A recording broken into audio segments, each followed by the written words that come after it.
Hello friends, welcome back again. So Mumbai series आपली continue आहे आणि त्या सिरीजचा हा पुढचा व्हिडिओ जो मी शूट करत आहे Sanjay Gandhi national park. Yes, Borivali national park ज्याला ओळखलं जातं. सो तिथं मी आलेलो आहे आता आणि तुम्हालाही दाखवतो की या नॅशनल पार्कमध्ये काय काय आहे. सो बेसिकली कानेरी केव्ज आहे मेन आणि तिथून 2 म्युझियम आहे. सो मी ह्या गोष्टी कव्हर करणार आहे आणि इथे आजूबाजूचा जो परिसर आहे तो पण तुम्हाला दाखवतो. So stay tune. सो मी दादर स्टेशनवरूनच फास्ट लोकलने बोरिवली स्टेशनला उतरलो आणि तिथूनच वॉक करत करत राजीव गांधी नॅशनल पार्कला गेलो. सो तिथं गेल्यानंतर सगळ्यात पहिले आपल्याला तिकिटाची विंडो येते आणि सध्याचा जो रेट होता ॲडल्टसाठी 85 रुपीज पर पर्सन रेट होता. सो एंट्री केल्यानंतर तुम्हाला हा पूर्ण त्या परिसराचा मॅप बघायला मिळतो, जो खूप जास्त इम्पॉर्टंट आहे. कारण तुम्हाला त्या नॅशनल पार्कमध्ये काय काय बघायचं आहे ते आधीच ठरवून घ्यावं लागेल, कारण खूप जास्त मोठं आहे ते. सो तुम्हाला सगळं कवर करता तर येणारच नाही आहे एका दिवसात. सो तुम्हाला जे मेन स्पॉट आहेत, कानेरी केव्ज किंवा म्युझियम किंवा जंगल सफारी, सो ते सगळं तुम्हाला कसं कवर करायचं ते बघण्यासाठी तो मॅप खूप जास्त इम्पॉर्टंट आहे. सो तुम्ही एंट्री केल्यानंतर तुम्हाला बस स्टॉप लागेल आणि त्या बस स्टॉपपासून ज्या व्हॅन अवेलेबल असतात, सो शेअरिंगवर व्हॅनही अवेलेबल आहे. तुम्ही सायकलसुद्धा हायर करू शकतात आणि बस दर 15 ते 20 मिनिटांनी तुम्हाला बससुद्धा अवेलेबल आहे. सो मला एक्सप्लोअर करायचं असल्या कारणाने मी पायी निघालो होतो पुढे. त्यामुळे तुम्हाला मी हे काही ग्लिम्सेस दाखवू शकतो आहे तिथले. हीच ती बस जी दर 15 मिनिटांनी असते आणि आपल्याला कानेरी केव्जला घेऊन जाते. सो हा पूर्ण रस्ता जंगलातून जातो, तुम्ही बघू शकताय. सो मुंबई आणि ठाणे या 2 उपनगरांमध्ये वसलेलं हे संजय गांधी राष्ट्रीय उद्यान हे महाराष्ट्रातलं खूप प्रमुख पर्यटन स्थळांपैकी एक आहे. हे पार्क पिकनिक आणि विकेंडसाठी एक आदर्श ठिकाण आपण म्हणू शकतोय. संजय गांधी राष्ट्रीय उद्यान सदाहरित, घनदाट जंगले, पक्ष्यांची लोकसंख्या व फुलपाखरे आणि वाघांची कमी लोकसंख्या यासाठी ओळखले जाते. सो संजय गांधी राष्ट्रीय उद्यानात तुम्हाला बिबट्या, सिंह, उडणारे कोल्हे, किंगफिशर, सूर्यपक्षी, फुलपाखरांच्या विविध प्रजाती पाहता येतात. याशिवाय उद्यानात आत असलेली सुमारे 2000 वर्षे जुनी कानेरी लेणी हे आकर्षणाचे केंद्र आहे आणि याच कारणामुळे 104 चौरस किलोमीटर क्षेत्रात व्यापलेले उद्यान दरवर्षी 2 लाखांहून अधिक अभ्यागतांसह आशियातील सर्वात जास्त भेट दिलेल्या राष्ट्रीय उद्यानांपैकी एक आहे. सो संजय गांधी राष्ट्रीय उद्यानाचा इतिहास पाहिला तर लक्षात येते की स्वातंत्र्यापूर्वी या उद्यानाचे नाव कृष्णागिरी राष्ट्रीय उद्यान होते आणि 1974 मध्ये या उद्यानाचे नाव बदलून बोरिवली नॅशनल पार्क असे करण्यात आले आणि 1981 मध्ये माजी पंतप्रधान संजय गांधी यांच्या स्मरणार्थ या उद्यानाचे संजय गांधी राष्ट्रीय उद्यान असे नामकरण झाले. सो आता आपण कानेरी केव्जला पोचलेलो आहेत. तिथे चढताना थोड्या तुम्हाला स्टेप्स लागतील, कारण गाडीने बऱ्यापैकी चढ तुमचा कवर झालेला असतो, बस किंवा गाडीने. सो तिथे सुद्धा तुम्हाला तिकीट आहे. सो ते तिकीट काढल्यानंतर तुम्हाला पुढे जायचं आहे कानेरी केव्जकडे. सो कानेरी केव्जचा परिसर खूप सुंदर होता, म्हणजे अगदी वेल मेंटेन वाटला मला तो परिसर.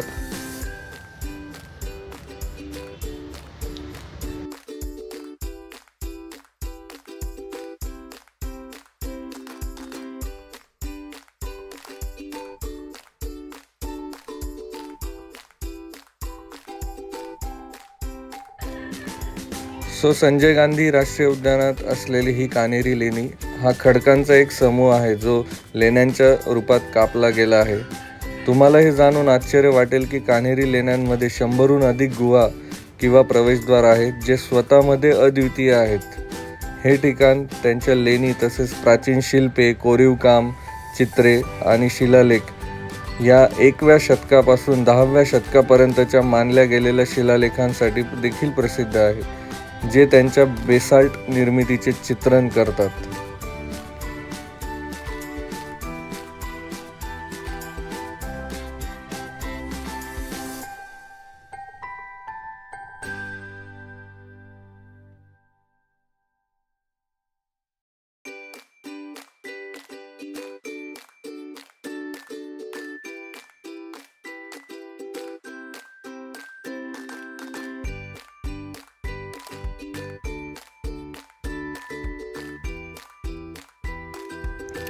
खरं तर इथे विजिट करण्यासाठी जुलै ते मध्य ऑक्टोबर हे महिने पावसाळ्याचे महिने असतात, जेव्हा जंगलातील दाट झाडे उत्तम दिसतात आणि संपूर्ण जंगल हिरवेगार दिसते. त्यामुळे उद्यानाला भेट देण्यासाठी हा काळ खरंच चांगला आहे.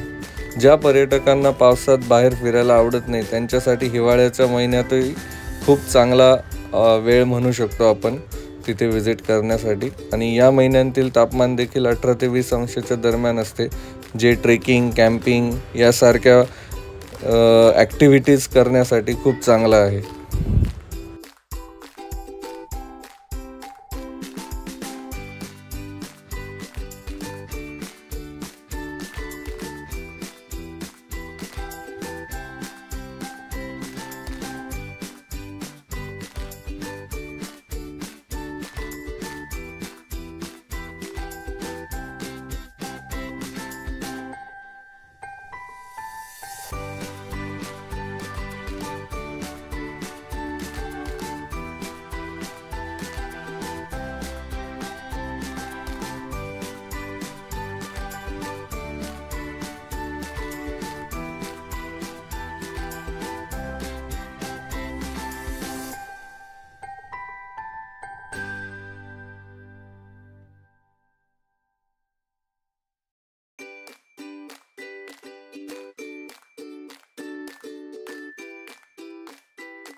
सो कानेरी केव्ज वरून उतरल्यानंतर खाली तलावामध्ये तुम्हाला बोटिंगचाही ऑप्शन आहे, जो म्युझियमकडे जाणाऱ्या रस्त्यात तुम्हाला लागतो. सो आता मी चाललो आहे म्युझियमकडे.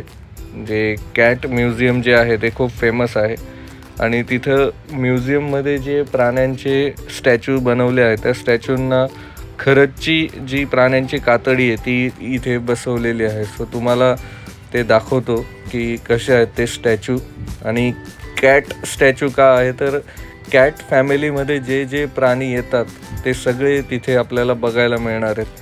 सो मी तुम्हाला ते सगळे प्राणी दाखवतो. Stay tune.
सो कसा वाटला तुम्हाला व्हिडिओ संजय गांधी नॅशनल पार्कचा? सो केव्जचा एरिया खूप चांगला आहे. फक्त मी एक सजेस्ट करेल की तिथून तुम्ही गेटपासूनच बस करून घ्या किंवा जी टॅक्सी असते अवेलेबल ती करून घ्या, तर तुम्ही लवकर पोचणार. आणि म्युझियम पण छान आहेत. 6 वाजेच्या आत इथे पोचा म्हणजे तुम्हाला सगळं कवर करता येईल. रादर मी सजेस्ट करेल की सकाळीच येऊन जा. 4-5 नंतर येणार असाल तर थोडी घाई होईल तुमची. सो तुम्हाला हा व्हिडिओ कसा वाटला मला नक्की कमेंट बॉक्समध्ये लिहा. Thank you so much for watching.